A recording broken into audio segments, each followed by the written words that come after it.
Okay, I think we are ready to go ahead and get started. So welcome everybody. We like to do a kind of universal hello. So if everybody goes ahead and unmutes themselves for a moment, wave to your cameras and say hi.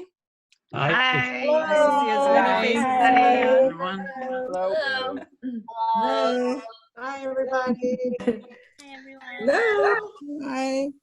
I'd say the longer that we are socially distanced, Hi. the more beautiful that sound is of everybody saying hello all at the same time. So welcome. And so go ahead and now mute yourselves again. And if you haven't already, you can introduce yourselves in the chat box. Some of you have already started doing that. And we'll go ahead and get started. And some of you, I recognize you've been participating in several of these core coffee chats. Today we're calling it a core conversation because it is slightly longer. We're hoping to go into a little bit more depth today and have more dialogue. But for those of you that are joining us for the first time today, my name is Nicole Young, and I'm one of the consultants leading the Core Investments Initiative. And my co-host today is Nicole Lezin. Hi, everyone. Great.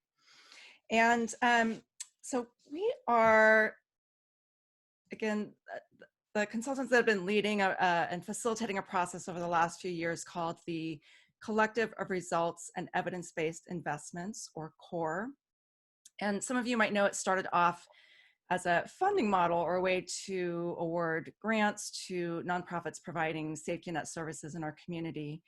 And over the last couple of years, with guidance and input from many different people, from nonprofits and public agencies and local funders and different community groups, including several people on this call today, CORE is really involved to be more than just a funding model, that it is growing into this movement to achieve equitable health and well-being in Santa Cruz County using a results-based collective impact approach that's responsive to community needs. So that's a mouthful. So we'll break it down a little bit. And we often talk about how CORE is not a program. It's not something that is trying to compete for attention or resources from all the good work that everybody's doing.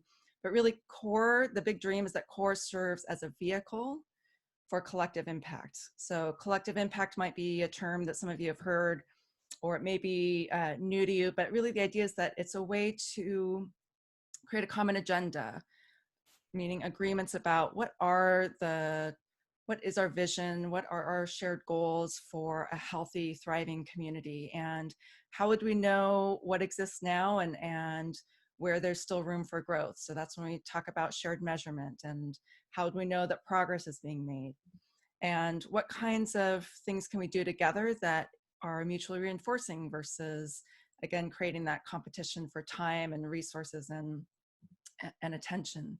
And all of that requires continuous communication and a strong backbone to keep people communicating and working together and creating new agreements. And so CORE and our role as the CORE consultants has really been to try to help bring that dream to life in terms of what CORE can be.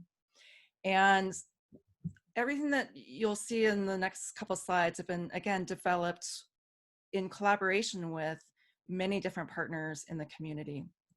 I think it's been 2 years now since we held our first CORE conversation, which was a large, typically the CORE conversations are these large in-person gatherings. So that feels like so long ago now that we were able to gather like that. But by bringing different people together from different sectors with very different perspectives, we were able to really get a lot of good thought partnership and ideas about, well, what could CORE become, and what does it stand for? So these are just some photos of different CORE conversations we've had over the last couple of years. And out of those CORE conversations, and with guidance from a 20-member steering committee, we have developed a mission and vision statement that you see here on the screen about what CORE stands for. So again, thinking about how it's more than just a funding model, it's really a way to inspire and ignite collective action. And that the big vision that we hold out is that we are living in an equitable, thriving, resilient community. And you can see that equity is at the center here. This word cloud, which is in the shape of an apple, which is kind of the core logo, core symbol, that actually came out of the first core conversation that we had a couple of years ago with close to 100 people. And ever since then, equity has been at the center of our work, of our discussions. And, you know, I think any of the core steering committee members or anyone who's been involved with core will tell you that we're far from having all the answers and we're far from being done, that this is an ongoing process. But we've taken it one step at a time by trying our best to define what it means to put equity at the center. And so in our core value statements, we listed several of the core values on this slide, but wanted to share the specific value statement that the steering committee adopted around equity, that we uncover the root causes of inequities and disrupt individual, organizational, and systemic practices and structures that perpetuate inequities in opportunities and outcomes. And so we built a fair amount of agreement around that. And again, a lot of input to help us craft that statement.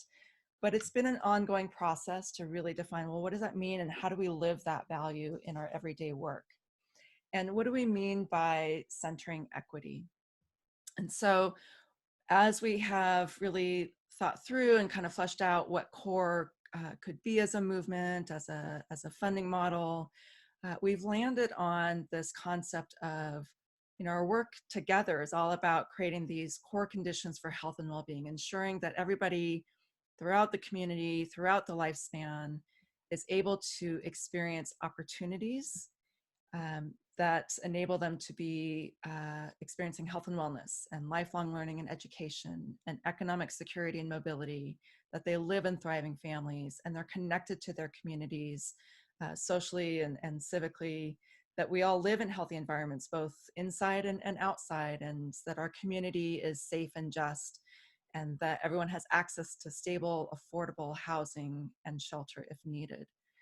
And so this framework and the connections and the intersectionality of all these core conditions has really provided a way to bring more people into the discussion about what is core, how do we build this movement, what does equity look like in each of these kind of core conditions, and what does it look like, again, in those points of intersection. And so we are very pleased today to have some guests with us in this core conversation. We have joining us today Hannah Garcia with the Arts Council Santa Cruz County, and she's also been one of the consultants working with us through CORE on really trying to operationalize equity and really to figure out, you know, what does this mean and what do we mean when we say that? And along with her, Mireya Gomez Contreras, a cultural and language interpreter who's also been working for the Arts Council. And the two of them are a dynamite pair. We're very lucky to have them as both thought partners and co-consultants, and very just appreciative of their time today. And also joined by Ruby Vasquez from Pajaro Valley Unified School District, and Yesenia Molina, who's a community member and also works for Digital Nest. But they'll be here today to talk about the Campesinos Appreciation Caravan that started in Watsonville. We also have Gabe Medina, who's a senior program manager from Digital Nest, and he'll be talking about how Digital Nest has been responding to COVID-19 and some of the creative, innovative things that they've been doing. And then last but not least, Allison Guevara, who's a local social impact consultant and has really been instrumental in helping bring the Live Oak Cradle to Career initiative to life, and really being a model of successful parent leadership and community engagement. So we are, again, really pleased and grateful to have all of them here today. Okay, so we're going to try something out, and I'm going to let Nicole Lezin explain it while I make sure that we are good to Okay. go. Thanks, Nicole. for those of you who were able to join early, we tried this already with a question about what's one thing that you're grateful for. And so if you have not already found your way to Poll Everywhere, either through this web link that you see first, so you can either click that, here, I'll try and enter it into the chat so you'll have it handy. You can copy and paste it from the chat into your browser, or if you have your cell phone handy, you can text to the number 22333 the message Nicole Young 713. I think we determined that it's not case sensitive. So for me, the texting was easier because when I tried to do it on the web, I was asked for turning notifications on and off and that sort of thing. So up to you, but there should be at least 2 ways to get here. And then you may see a message just asking you to confirm that you're there. Okay, so here we are. And the question is, what does racial equity mean to you? So now you've heard a little bit about some of the core framing and equity as a value, but we're just curious what it means to you. If you would like to share that by texting that message in the Poll Everywhere format or on the website, we should see them coming up here on Nicole's screen. Just so that you know, as you're answering, this is going to be a word cloud. And so if you type in a lot of words, the words will get separated and grouped based on like words. And so it won't try to scroll think like of you did one before. or two, Yeah. 1 or 2 words. Oop, So no, we're actually it is the comment. Okay, well. Which is good because then it keeps everyone's phrases together. Maybe it'll turn into word cloud later without warning. So no disparities, system shifts, inclusive of all, power, access, love, equality, opportunity. In the chat, we've got communities with much diversity, thriving community, fair and reasonable distribution of resources, opportunity again, a fair chance, whatever it takes, equal regardless of race, all access resources, a just society, fairness, means everyone has equal opportunity to reach their goals. And here's the word opportunity again, opportunity for all, love again, shared power, a healthy community in all aspects. In the chat, we've got social justice coming up.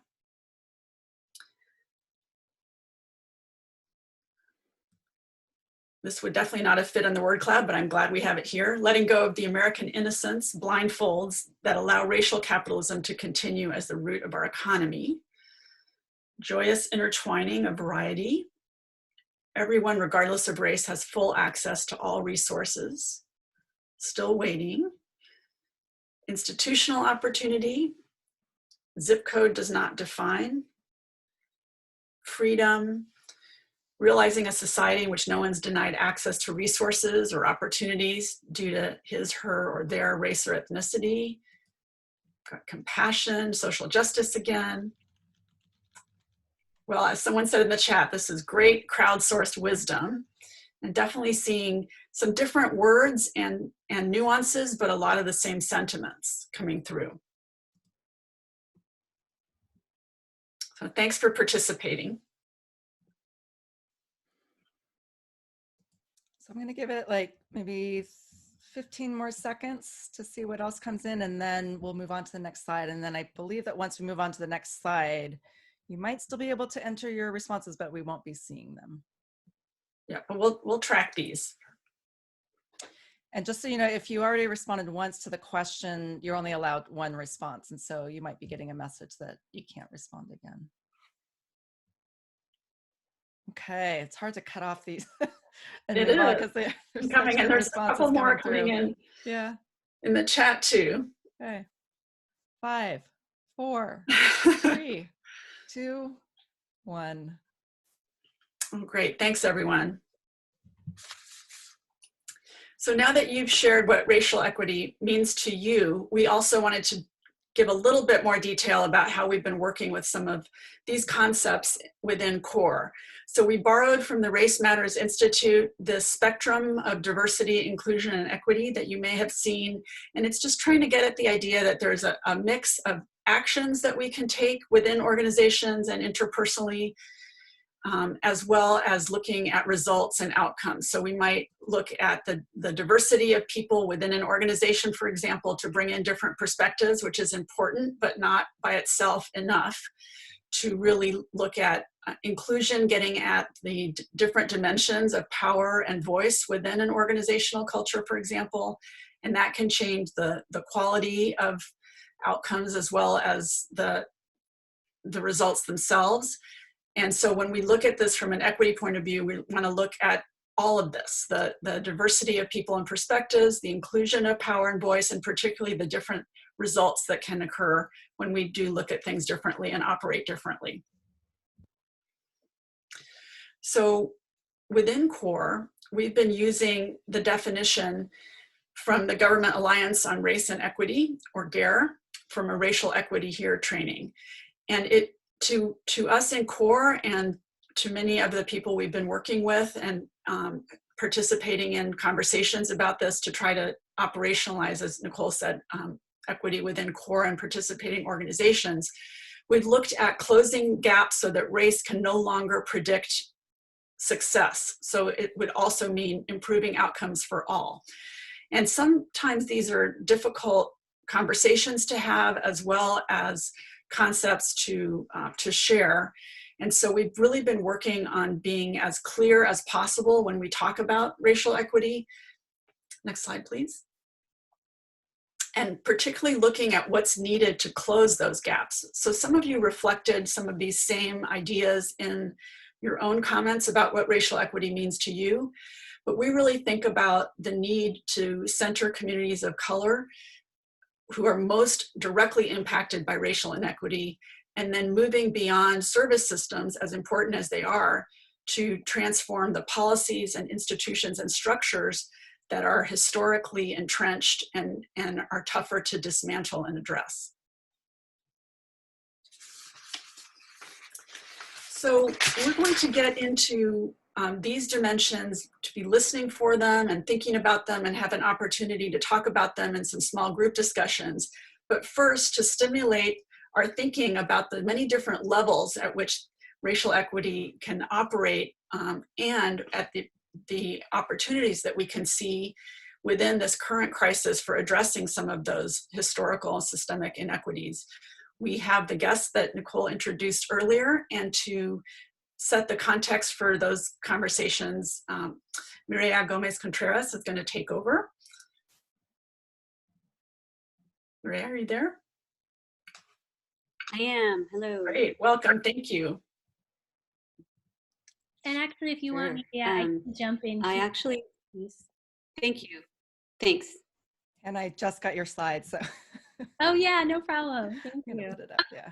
So I just wanted to share, I think for a lot of the core steering committees, we had the privilege to share, a kind of in-depth racial equity retreat with you for, 4.5, 5 hours, I think we had together, and kind of went over the history of racism and the way that it plays out, particularly in our institutions. But when we think about equity, it's impossible not to look at the levels in which racial inequity happens in our society, and really all levels of oppression that we're dealing with in our work happen. They happen at multiple levels, because we're all conditioned beings and we live and swim in an ocean in a society that carries a lot of isms. We're impacted on multiple levels. So I often think about the way our work happens. It happens on a personal level. So you can kind of see these bullet points. It happens around our values, beliefs, feelings, attitudes, and opinions. And when it comes to race, I think this is often sometimes the either internalized oppression or superiority that the messages that we get from our society about what's possible for us what roles are appropriate for us, and how we can show up in the world. So this is a kind of a personal level of where racism and oppression happens, but also a really big place where change can happen. So change can happen very much on the personal level in terms of our individual attitudes, values, and beliefs. This is where training, coaching, counseling, and just healing work can happen. That's been a lot of the approaches to the kind of personal levels and impacts of isms. Then it also impacts the way that we relate to one another. So the way that we, if I go over to kind of this right side quadrant under interpersonal, the relationships that we have, who we have relationships with, what kinds of behaviors and communications we get messages about what's appropriate and what isn't. And then the way that we treat each other is very much influenced by our society. So, I think a lot of us, when we think about racism, it's often in the interpersonal place. We see bigotry and we see hate crimes between people. And we often think that's kind of the catch-all of where racism happens in our society. But it's happening at all of these levels, and that's one area that it can happen. And some of the strategies to kind of support interpersonal healing around racism is also through diversity trainings, cross-cultural dialogues, relationship building. But I think for a lot of us who are working at an institutional level, so many of us are really interested in, this kind of term of operationalizing or institutionalizing equity. So much of what's kind of perpetuated and the disparities that we see in our communities and the injustice we see is happening at an institutional level. And so the policies, practices, rules, procedures, systems that we see in our organizations can really uphold some of the conditioning that we've gotten from society. And we may not even be able to see it because it's so common to us. But the institutional is really fed by the structural. And so I see in a lot of ways that the structural is the root for all of this. It influences how our institutions operate, then how we treat one another, and then how we treat and think about ourselves in all of this work.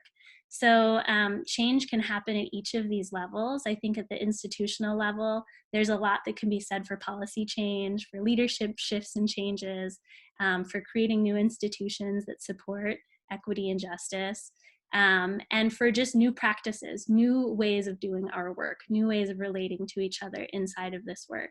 And I think that's one of the big things that so many of us are being called to do in this time of COVID, is make these huge pivots and changes to the way that we do our work.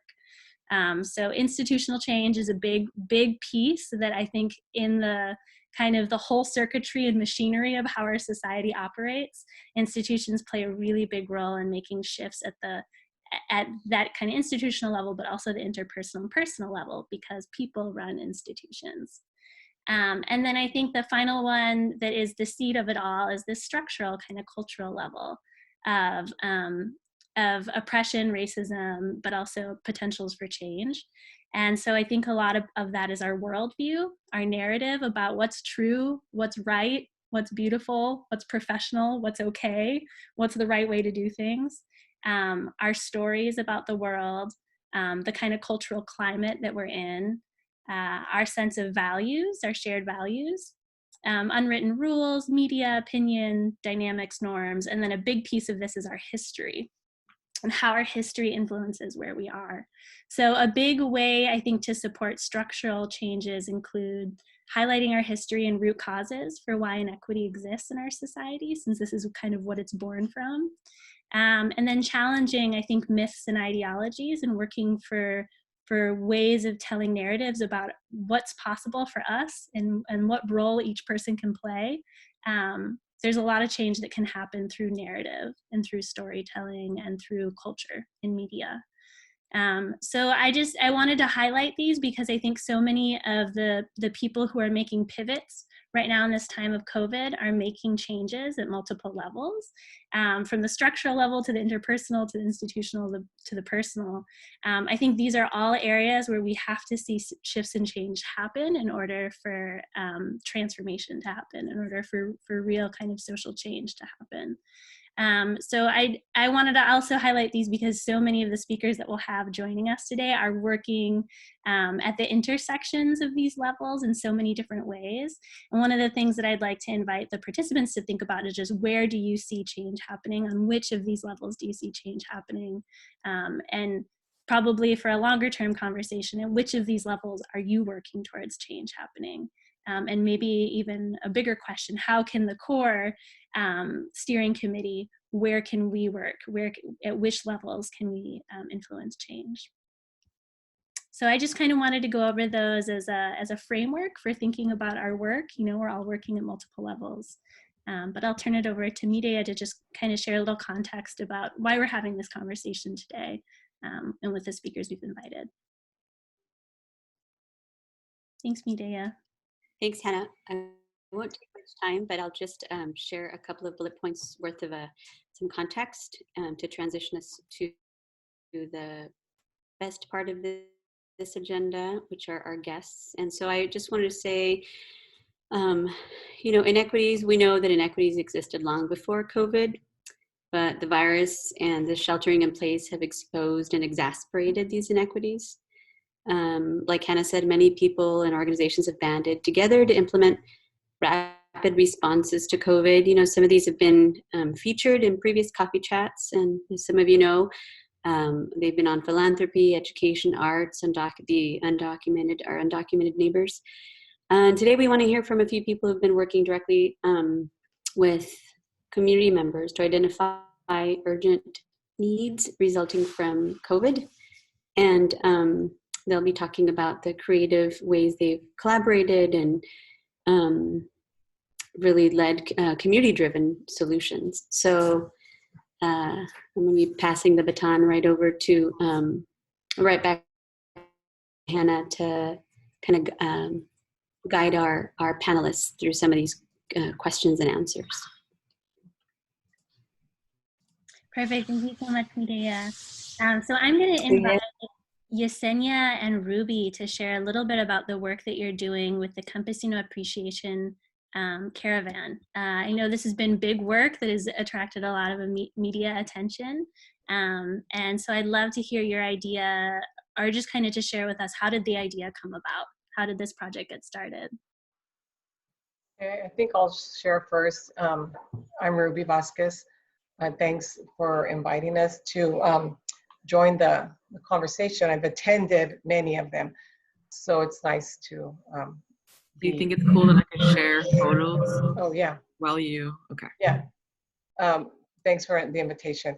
So yeah, it started because when we started the shelter in place, I personally was feeling like I needed some support. I was, feeling all the anxiety and, nervousness that many of us had been feeling and still feeling.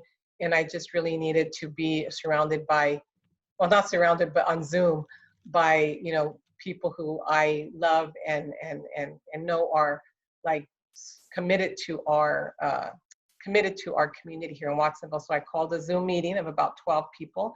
I think 7 of us showed up, and the idea was to just have a social time and have a shot of tequila, and talk. But we did have a shot of tequila, but our conversation was around everything that was going on, in particular, everything about the narrative at the time, which was, recognizing and thanking the essential workers, the frontline workers, which we are completely thankful for. But as a daughter of strawberry workers and strawberry owners, those of us all in this Zoom meeting, in some way, were connected to the campesinos. Either we are from families that are campesino families, or we have worked those fields ourselves, and we knew that the group of campesinos was not included in the narrative. And so we wanted to just do our little, like they say, echar su granito de arena, just to put our little grain of sand into that narrative of, hey, we want to thank you. We just want to show you that you're appreciated and that the job is noble and that the job is essential. And so Ramiro Medrano, who was part of our group, said, hey, why don't we do a caravan? And we all said, yes, let's do a caravan. We had no idea what a caravan was going to look like, what it was going to be. But that Saturday, that group of, I think it was like maybe 8 or 10 of us got together. We've been doing them every Saturday. And Yesenia, I don't know if you want to share a little bit about how that's all started. Yeah, sure. We gathered, well, we decided of a meeting location, first of all. And we were like, okay, let's all meet at the East Lake Shopping Center. It seems like a pretty large parking lot, and that seemed pretty empty. We wanted to all maintain the social distancing, so it had to be a large area where we can all be separate and, you know, maintain that distance.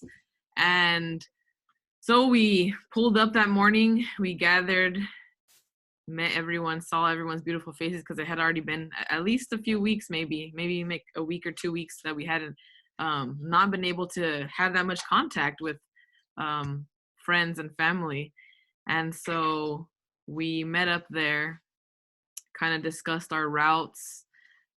Previously that morning, maybe about a half hour earlier, we had a bunch of text messages coming through from different people that were scouting out different cuadrillas or different fields that had people working, and they were sending messages like, hey, there's someone here, there's folks here at this field, there's a group of maybe about 15 to 20 people in this field.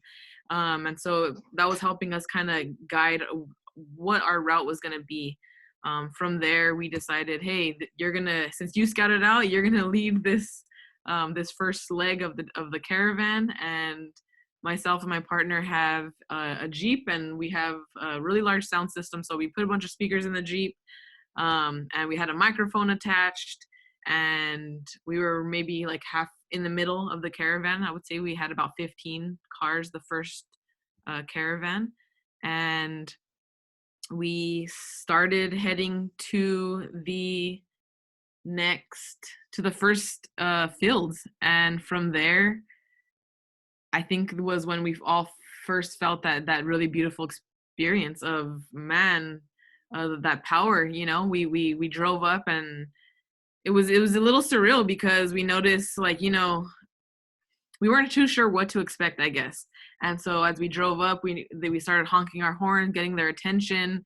And that, like I said, that first one, we had a microphone. So at that point, Manina Ruby kind of came over, wearing her mask, had gloves on. Ramiro also came over, and I would hand them the microphone, and we were taking turns, sending positive messages, letting them know that without them, there's no life, without them, there's no food, that they are essential workers, that we appreciate all of the work that they do, messages of that sort. And it's been going on pretty much every weekly since then. I don't know if you want to talk a little bit about the different ones that we've had, for example, the Mariachi and the Mother's Day.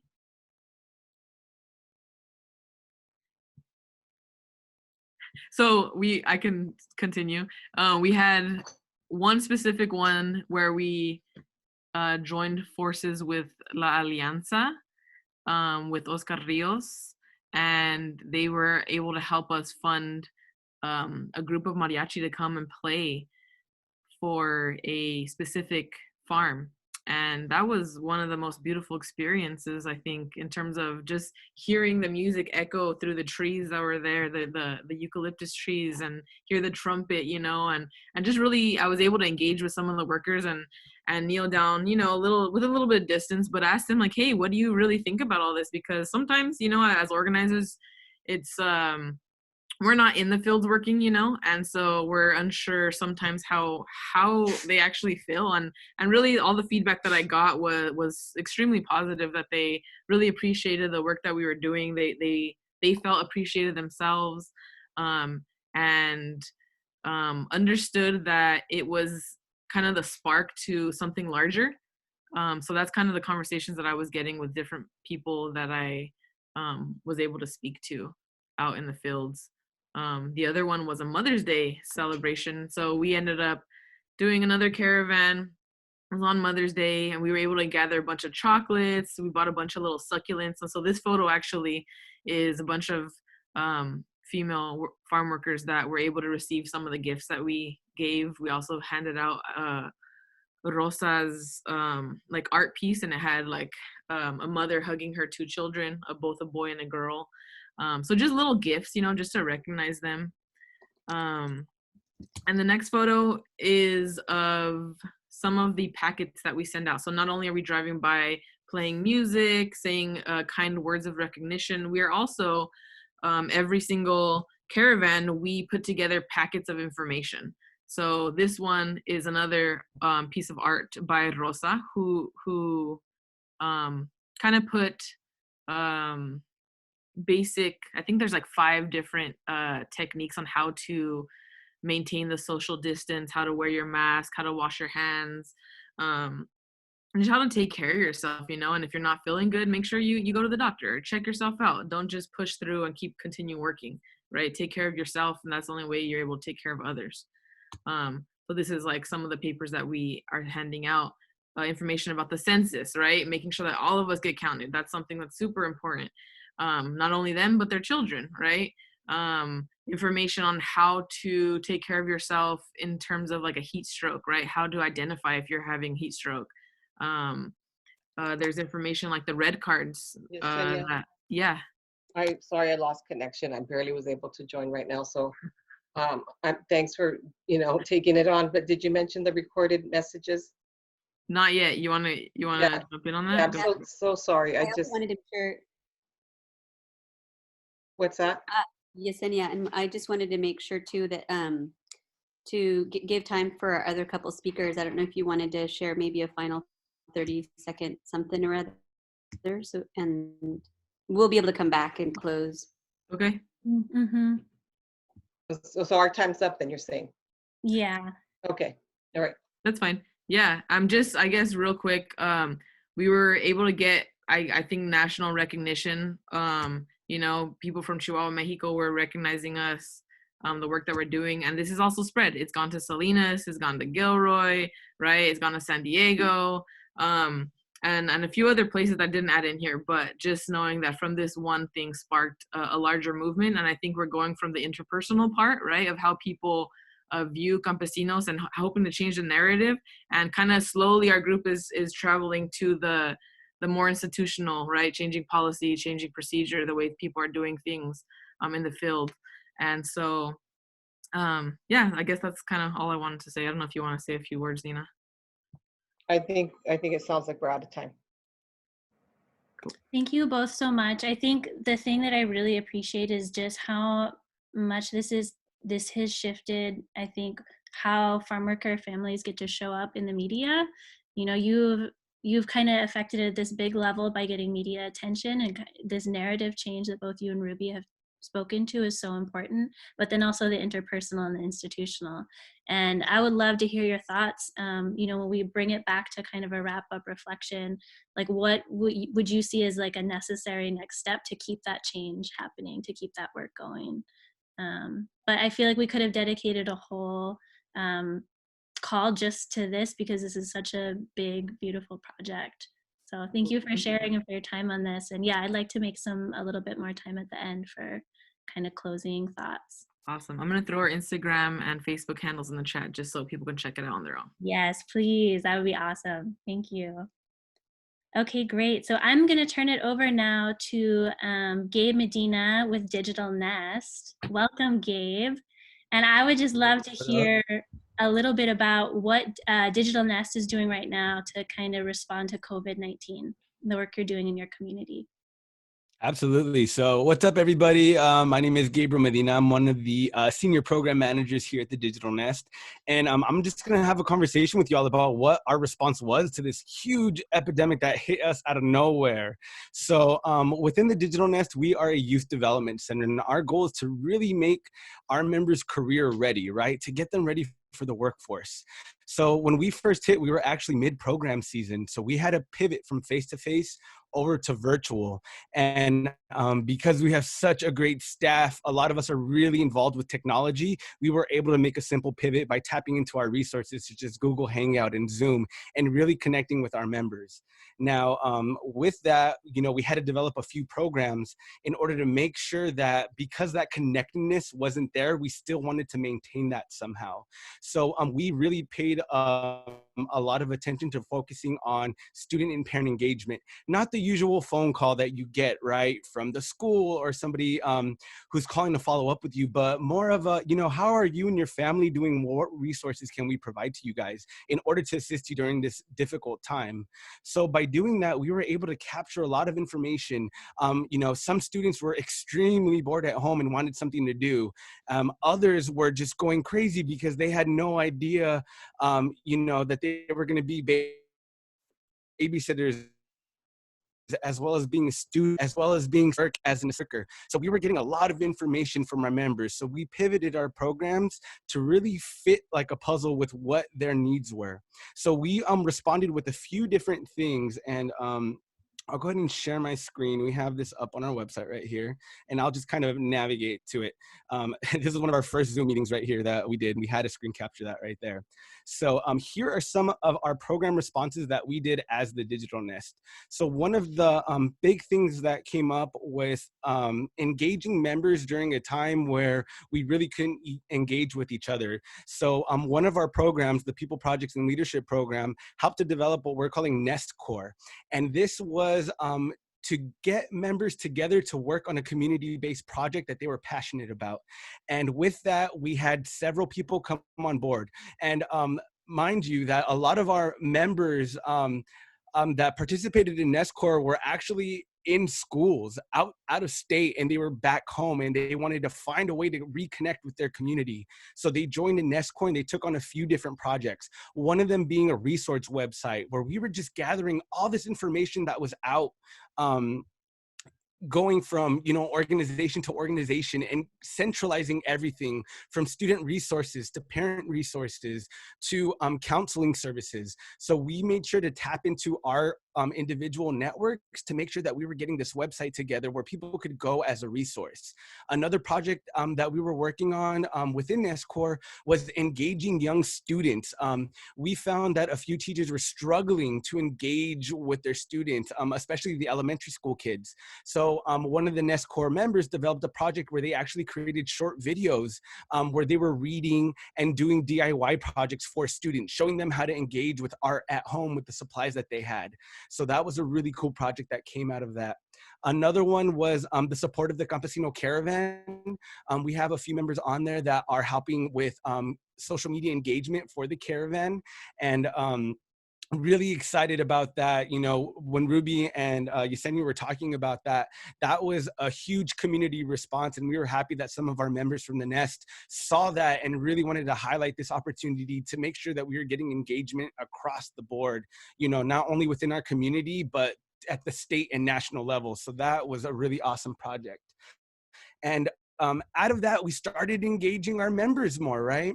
Another thing that we added to that was Nest Aid. A lot of our students, were workers, and all of a sudden they weren't allowed back to work. They got laid off. So one thing that our community team developed was Nest Aid, where they we had a pool of money coming in from our donors, from sponsors, from all over the place to donate. That way we could give out gift certificates or some financial support to our members. So we were able to do that to about 25 plus of our members, from $200 all the way up to about $900 in service. In order to help them out, help the home out. And just today, we actually collected Togo's meals that a few of our staff members were delivering to these Nest Aid recipients to help them out with a meal. And the Togo's meal was in great partnership with Greg, who runs the Togo's here in Watsonville. And we were actually documenting this experience to show, what that process looked like of working with a local organization or business like Togo's in order to help support the larger community. So we had that going with us with Nest Aid, and that was a really cool opportunity to get. Another huge thing, us being the Digital Nest, is, well, you know, unfortunately, not everybody has access to internet as much as we'd like to think so. All right, just because somebody can easily access a cell phone doesn't mean that they can get a cell phone. So we noticed that a few of our members were, you know, lacking internet. So we connect them to get internet service where they were, and also tech. Right? When we first opened up, our goal was to get tech access, and we were able to do that. And during the COVID response, we were able to re-engage that again by offering our students with laptops. And also some Cabrillo students, undocumented dreamers who didn't have access to technology, we were able to get them a laptop through partnering with Cabrillo College and getting them access to this equipment.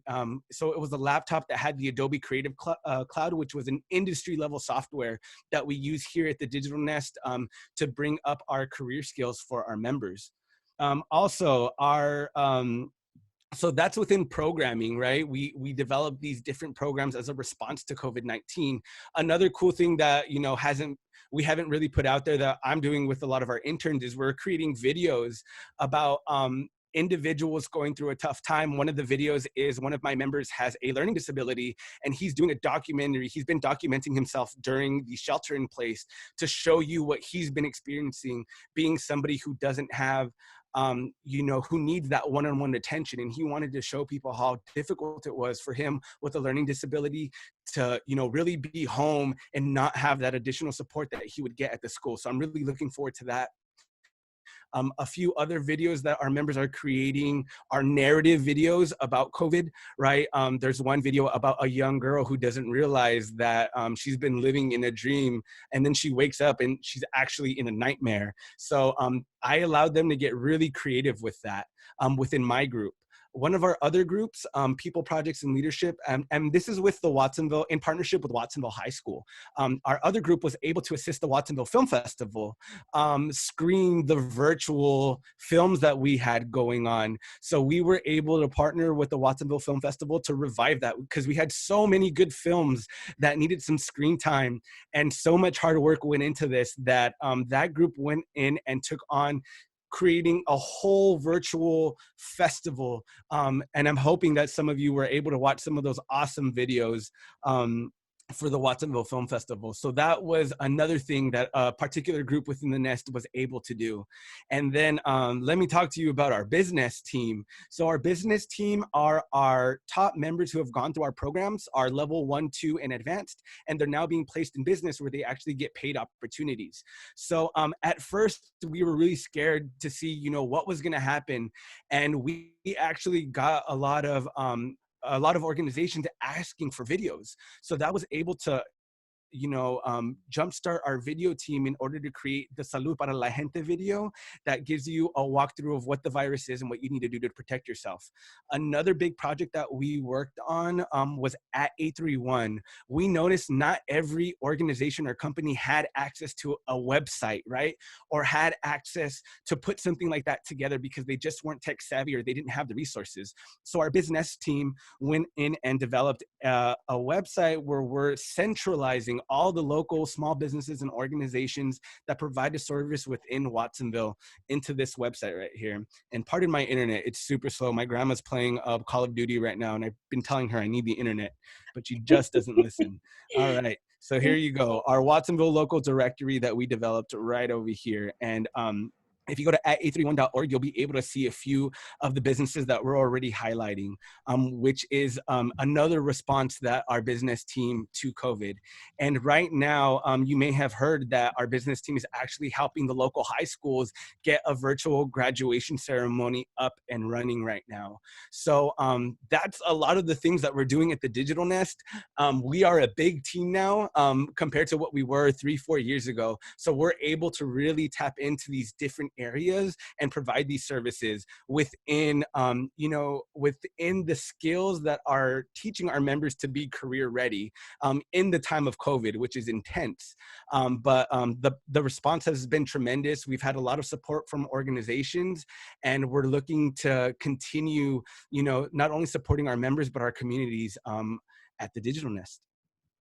Wow, thank you so much, Gabe. That's incredible. I just have to say, I think like Digital Nest is probably one of the organizations that I see so quickly able to pivot and respond and listen to what the community is asking for, what your community kind of constituents are asking for. And that's, I mean, just in and of itself, I would love to learn from you. How can you be an institution that's just able to so quickly respond, so quickly able to pivot and to partner with other organizations to do that too? So yeah, just like so many congratulations. Yeah, the work that you're doing is incredible. yeah. And I'll just note my boss is online, so Go we Jacob. love you, Jay.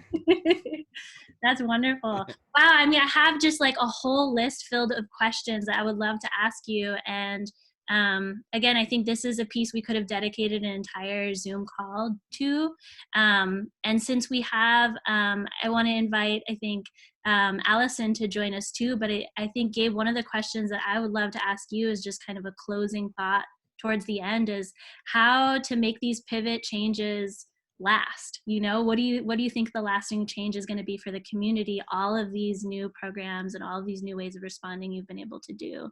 And I think invitations to the community, I think, to learn about how our pivots can be made permanent. Yeah, I mean, we're still pivoting as well and learning, but I think for us, we had a lot of people from the community that were tapping into our network, and also at the same time, we're a tech center, so a lot of us were extremely tech savvy. And, we do have organizations contacting us, asking us like, hey, how do you guys do this? How do we do that? And, and we're always willing to share that information. I'll be hopping on the phone with Gear Up a little bit to just teach their team how to utilize Zoom, which is a great platform. And I mean, we're using it right now, which is awesome, right? And also, I think it's just a matter of assessing what you have and what you could use. Unfortunately, not everybody can get Zoom Pro accounts or can do these things. So, but the cool thing about the internet now is that we're equalizing that playing field, right? I like to say that there's equity within the internet, because you could find a site that could host something very similar to this. It's just a matter of doing that research. And, I just got to say our younger members, they're just so in tune with technology. I had one member asking me when we're going to start a TikTok account, and I said, woo, we ain't there quite yet. So it's just a matter of seeing where your audience is at. A lot of our members are on Instagram, so we decided, okay, emails, they may not be reading them as much as we'd hope, so let's go ahead and pivot over to Instagram and make sure that we're engaging them with those posts, because and the cool thing about having a business Instagram account is you get to see where your peak times are. So I would encourage businesses to get onto Instagram Business to see those analytics and see what's engaging, what's not. And it's a huge learning process. And we're still doing that right now. And again, just finding where your core audience is and then creating the content that really would give them the most information that they can. A big chunk of our donor base is on Facebook. So we want to make sure that we're creating content that is specific to them to let them know like, hey, this is what's going on at the Nest. This is what we're doing. And at the same time on our Instagram, we want to tell our members, hey, this is what we're doing. And this is how you could get engaged with it. This is how you could support this project. So those are a few things. And I'd be happy if anybody would like to have, one-on-one sessions. We could connect you with the Digital Nest staff member in order to, see what you have and see how we could help you come up with an equipment plan or a tech plan. That's so awesome. Thank you, Dave. I know that I think, Gabe, that when our Open Studios made a shift to Arts Council reached out to you guys to get support. So you guys have been super generous and awesome. And I want to congratulate you again for the ways that you're listening, paying attention to what matters, and really responding in a super quick way. So Thank you. That's awesome. Thank you. And I want to pass it over to Allison too, to tell us a little bit about the Live Oak Cradle to Career Initiative and how C2C mobilized parent leaders. Thank you, Hannah. It's really honored to be here with all of these amazing organizers and community members. So thank you for this opportunity to share a little bit. I'm going to try to share my screen. Hopefully you all can see that. So Live Oak Cradle to Career is a collective kind of like CORE, but just really focused on Live Oak families, where our mission is to ensure that every child fulfills their full potential. So there's a lot of connections with things that we've already talked about and already heard. So we've been on the ground working really closely with families for years and really building those relationships. And like really bringing parent leaders together with agency leaders or elected officials so that we can kind of pair, you know, an authentic community voice and leadership with resources and be able to respond pretty quickly. And I think that kind of pairing advocacy with resources is sort of what we're all about. And that was been really important with COVID. I'm sure as everybody on this call can imagine or is experiencing themselves, I saw Keisha with a little one. You know, there was a radical overnight shift for families. And it was really rough for many of us. And I think we're starting to adapt and find that resilience. But, you know, overnight, people losing work, losing their income, not having enough food to feed their families, afraid of losing their housing, losing childcare so that even if they could go to a job, they couldn't because they didn't have somewhere safe to leave their children. Really struggling to figure out how to keep educating their children in a distance learning environment that had no prep time, no lead time. And then all of that, you know, creating an incredible amount of stress and mental health challenges, especially with the isolation that we're experiencing. So, you know, just to be real about like what those impacts have been, it's been really, really intense. And I think all the more felt by our immigrant families who don't have a lot of access to those wage replacement or income replacement programs. So we've been really focused on like looking at that hierarchy of needs and responding. So I guess I'll just highlight a couple of things. Let's see if I can advance. So this is our all volunteer crew of parent leaders working at a Passion for Produce food distribution. We have a partnership. We had a pre-existing partnership with Second Harvest Food Bank. And we had volunteers already trained. And so this was like, it's just like the perfect opportunity to just be like, okay, let's go into high gear. And so with Second Harvest, we were able to ramp up those food distributions to do once a week at each school. And we have those parent volunteers out there helping. I thought I'd just see if I can play this little clip of Yadira talking about her experience with the food distribution and kind of what it means to her and the community. We'll see how my internet cooperates. It's just nice to be able to hear somebody else's voice directly.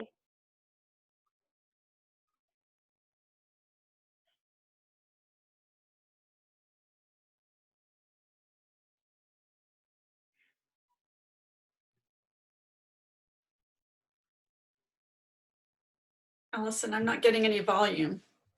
Yeah, I think the volume isn't coming through. Oh, bummer. Okay. Well, thanks for letting me know that. But basically what she was saying, that was Yadira. She was kind of echoing what Yesenia talked about earlier, just like being able to go out there and like be able to serve other families and connect with other families and just have that connection to be able to see each other. It means a lot to them to be able to play that role as parent leaders. And so, let's go back a second. So other things that we've done, we were able to pretty quickly distribute gift cards. And one of the things I think that was important about the way that we did that was that we actually worked with our parent leaders to figure out what should the eligibility criteria be for those gift cards, so they could help determine like how far should we spread it out, how many parents, what should the amount be, and really targeted that support for immigrant families who don't have access to any other kind of income replacement. And then the next slide, I just wanted to show you, I think, you know, we're really trying to make sure that this is an opportunity for parent leaders to just have their voices heard and then just to keep it real about what is really needed. So this was actually a virtual legislative visit we had with Mark Stone last week. And I was going to play a video. I'm kind of concerned it's not going to work, so I think I'm going to skip that video of Deanna. She's at the center. She was one of our parent leaders just talking about her experiences and, you know, being able to help facilitate her having an opportunity to talk directly with our state representatives. That is meaningful. It's meaningful for her, kind of when we talk about those different levels of what racial equity means, you know, on a personal level for her, to be able to share her story, it meant a lot to her. And I think, you know, at an institutional level, to be able to inform the policy making that's happening very, very quickly. Like bills are getting thrown out there very quickly, to have a legislator understand exactly what's happening on the ground and talk directly with the parent is really meaningful. And so, that's been part of something that we're facilitating, and it doesn't come easily. Deanna, her Chromebook was not loading Zoom correctly. She didn't have the option to select the interpretation channel that Zoom offers. And we tried a Chromebook, we tried a phone that she has, an Android phone, and finally what we figured out was she used an old iPhone that doesn't have any cell service, and helped walk her through how to connect that to the Wi-Fi so she could fully utilize Zoom and be a participant in this meeting. And that took hours of effort. But to me, that's part of what equity looks like in this situation, is like taking that effort and making sure she's enfranchised to participate. And so, just to kind of summarize, I think, what are the ripple effects? You asked that question, or what are the positive things that are coming in? I mean, Gabe already talked about this, just like breaking barriers to digital inclusion. Like overnight, the school system had to figure out how to get internet and computers in basically every family's hands. And there was not that urgency before. And it took a monumental amount of effort, and I really wanted to hats off to all of our educational partners and partners like Digital Nest to help facilitate that. And those are skills and capacities that can't be taken away very easily. We need to make sure people continue to have access to quality technology, that they have opportunities to learn, more digital literacy skills. But what we're doing right now is a huge opportunity to transform that. And when we have digital inclusion and technology skills, that's not just about distance learning or education. It's about being able to participate in forums like this. It's about having, being able to participate in civic settings, and help your child all the way from cradle, to career. There's college applications. That's all online, right? So that's a huge opportunity I think I see building from where we're at right now. And I think Yesenia already talked about this, like what is happening is that, like, especially with the farm worker recognition, like, taking workers that are all too often kind of invisible and in the shadows and making them visible and essential and valued and showing our solidarity with them. So I think that that's a big thing that's happening right now. I know that we're working hard on the disaster relief assistance right now, that everybody's calling. Like 30,000 people called CAB yesterday and kind of crashed the phone lines. Well, what do they do when they can't get a hold of CAB? Well, they call the school district. And so those needs, we're creating an opportunity to lift those needs up and have everybody here at the knocking on your door. So even if we don't meet those needs today in the next 24 hours, we are hearing this huge tidal wave of need that we cannot ignore, and we cannot go back. We can't go back. So I think that that's a really big opportunity and something that's already shifting. And then lastly, I just feel like what I see is working well in our COVID response as a community is those organizations that already have been doing community organizing. They're already engaging families, and then we build on that.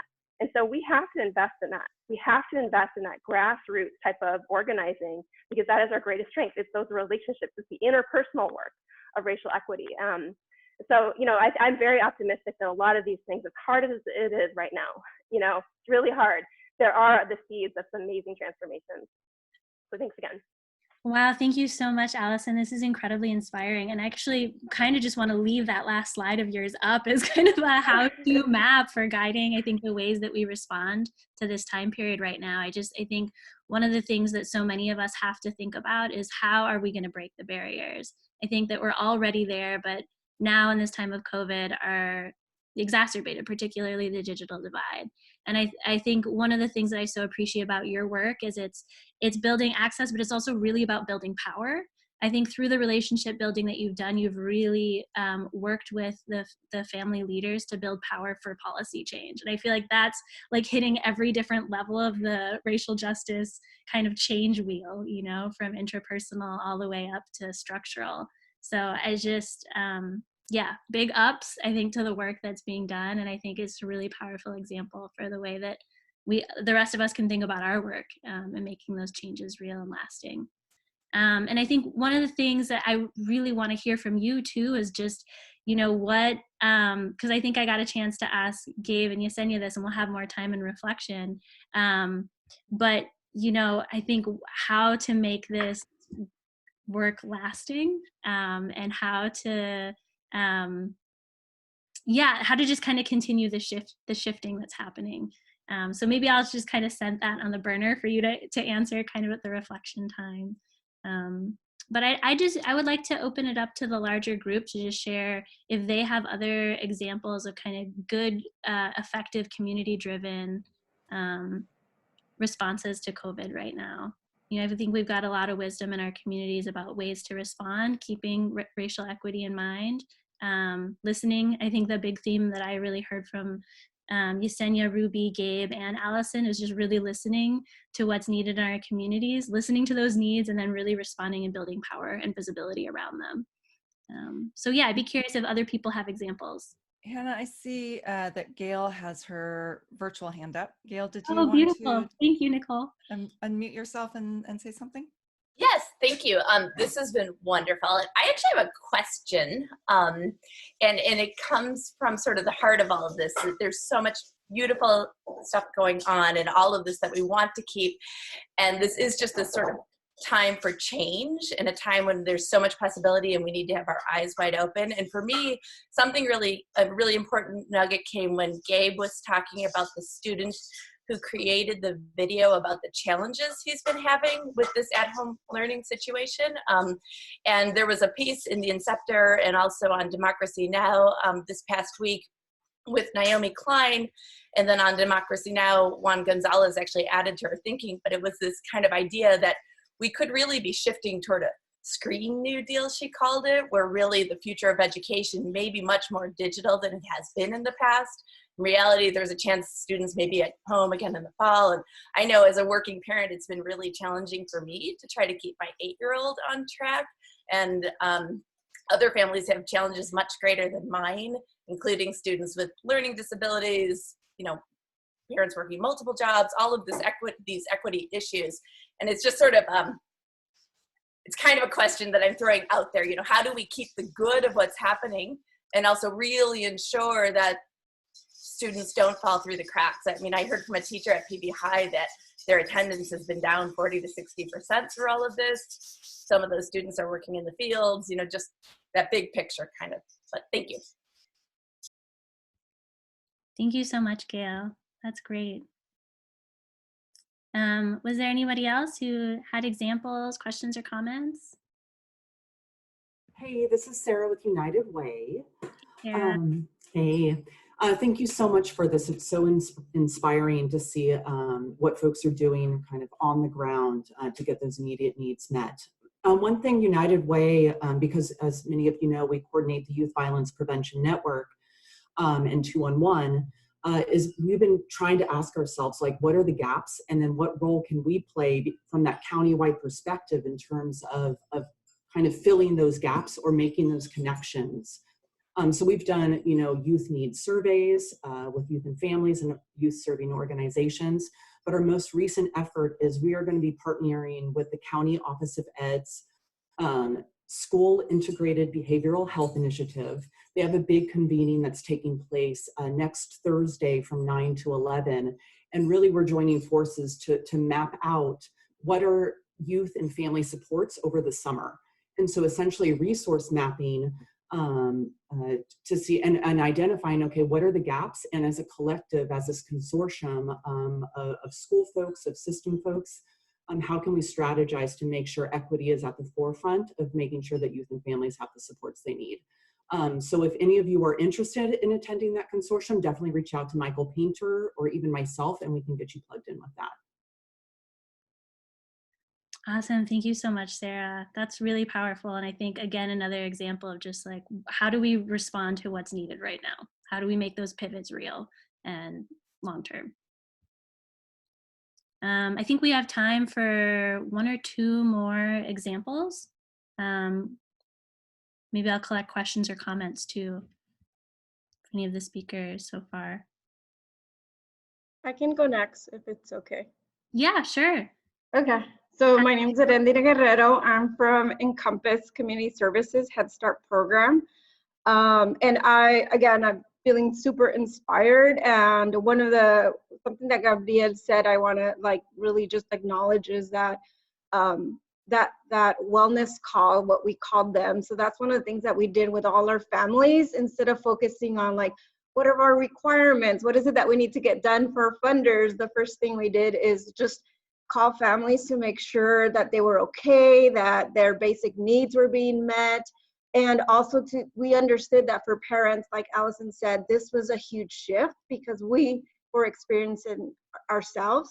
And then the other thing that we also have done is work very closely with other community partners, which I think this is something beautiful that we have in Santa Cruz County, and it even becomes a lot more powerful in times like this. So bringing positive discipline workshops for parents or just support groups for parents was one of the things that we were able to align. And I think something that I really feel really proud about is just some of the support that we brought to our workforce, just recognizing that our workforce is also part of the community and is going through the same things. And one of the things that we did, thanks to IMBA from Encompass, was bring the community resiliency model training. And we compared this to like hospital workers or clinic workers are needing their protective gear to go in there. We felt like our social service providers also needed their protective gear, needed to do some self-care, needed to be grounded in order to provide that to the parents. So I think it's really important for, and have felt really good about how we've been able to support our staff through this, because they're also going through the same things our families are going through.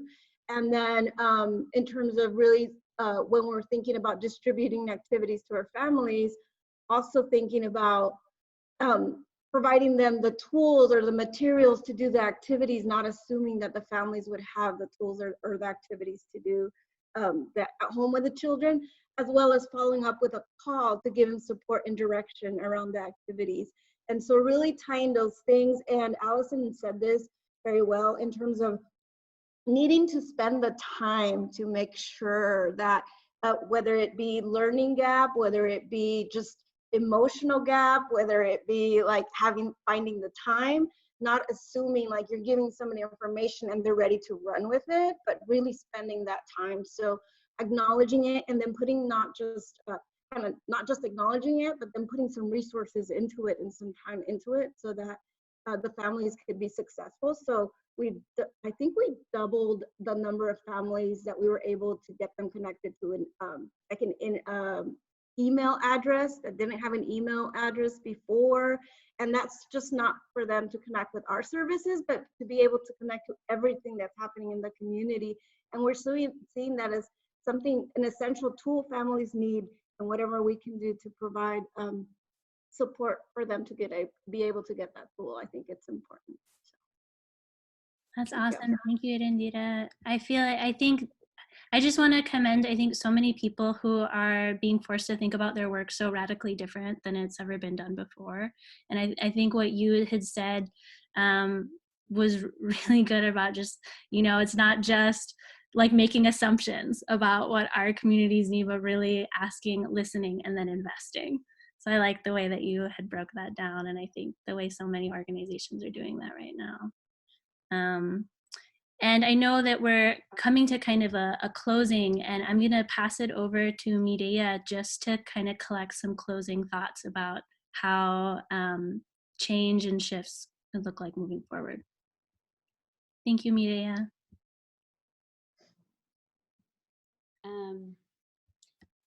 Well, you took the words out of my mouth, and in terms of really commending people for looking, I think, in every direction, listening differently, and really highlighting the need for us to be different going forward. Acknowledging the historical trauma kind of that we're all experiencing under the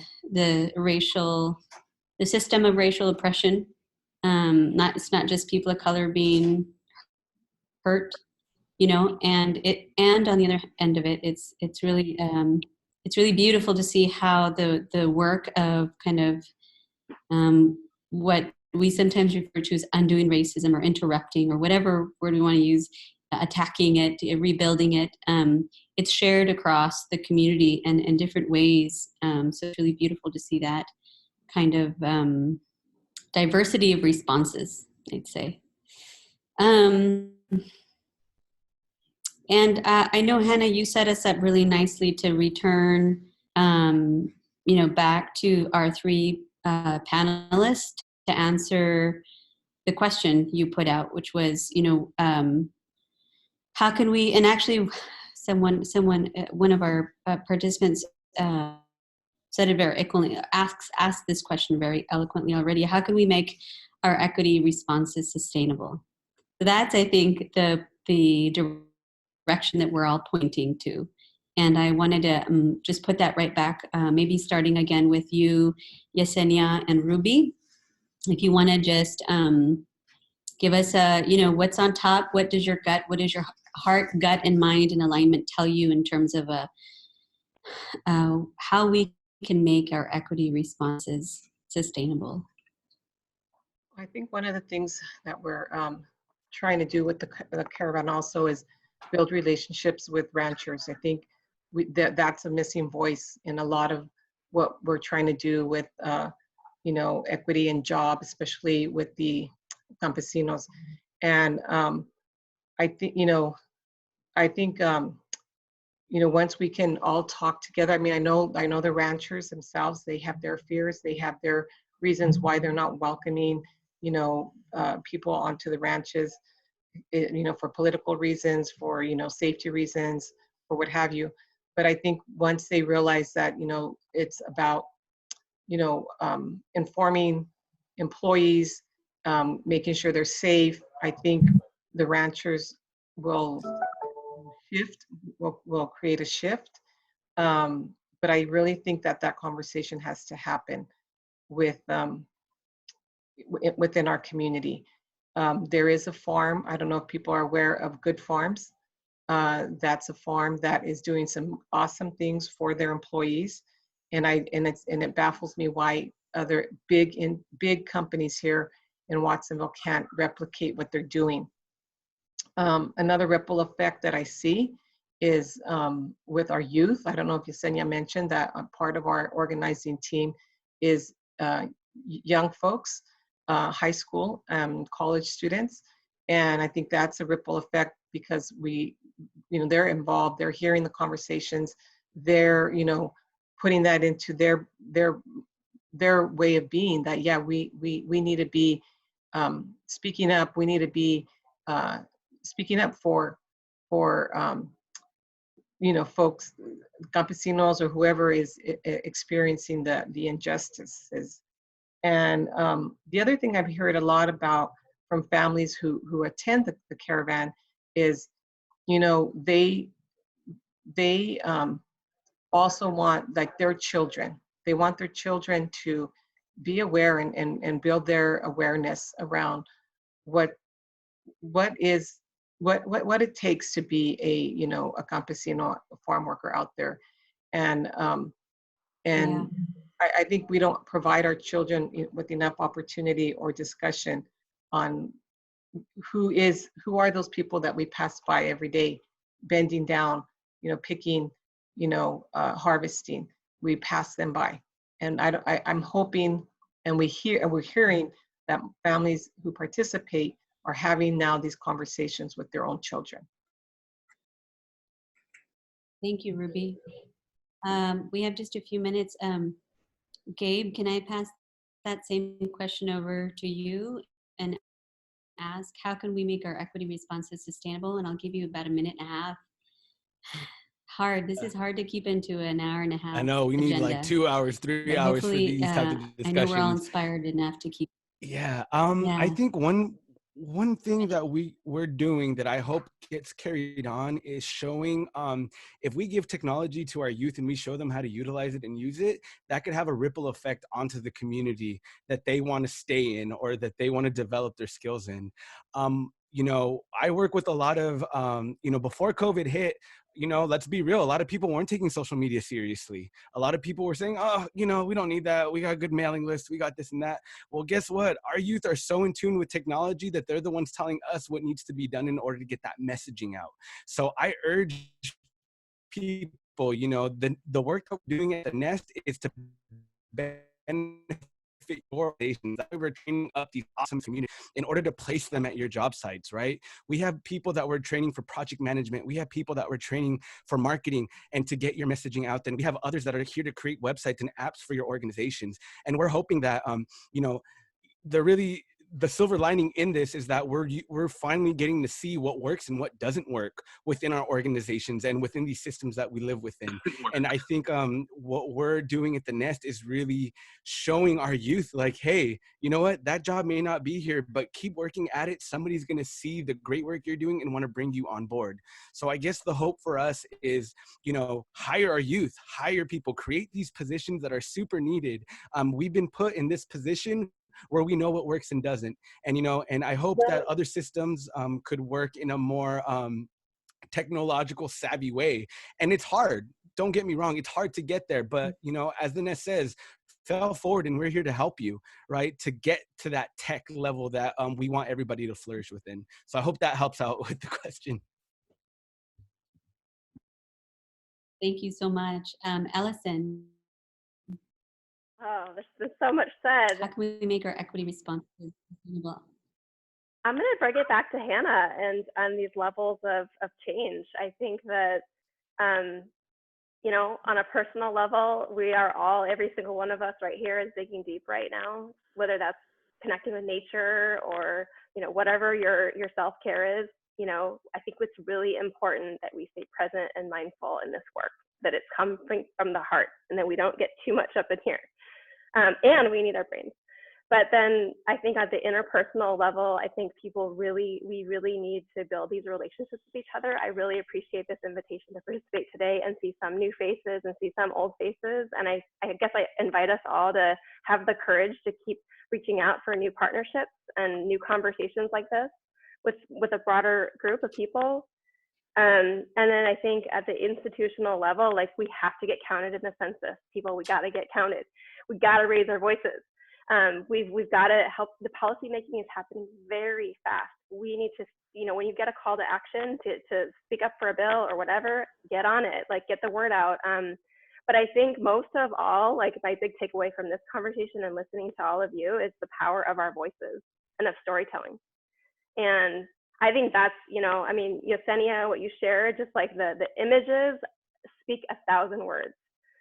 And I think all of us just kind of cultivating whatever that is, if you know, whatever your medium is, if it's photography or video or writing or art, you know, on the beach, or I don't know, just creating art or telling your story. I think that if we can be sure to make sure that the voices that typically don't get heard are heard, that it matters who's at the table, and being really proactive about getting, you know, communities of color into positions of power and conversations of power.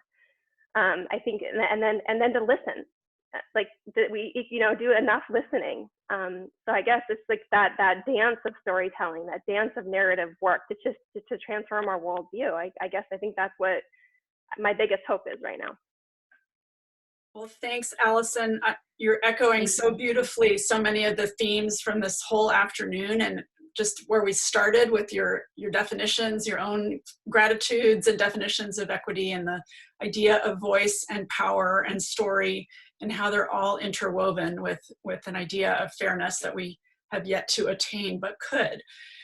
So thanks to all of our speakers and guests for the inspiration, to Hannah and Mireya for the facilitation and keeping us rolling here, and to all of you for attending and for giving us a trillion more ideas for future coffee chats and conversations, which we will definitely keep you posted on.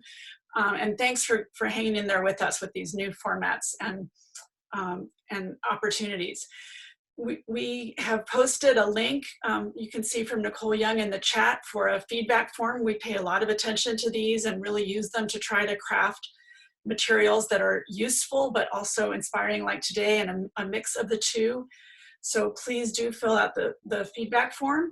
We were at a slightly different time today to have some more time, which I'm glad we had. And as many of you pointed out, we could have had even more hours, but we'll probably go back to our regular 1 hour on Tuesday mornings at 10 starting next week, and keep going with that through June. But stay tuned for additional chats other than those times and more topics. and for continuing to join together like this. So thanks everyone, and we'll see you soon. Thanks, Yeah. everyone. Thank you. Thank you.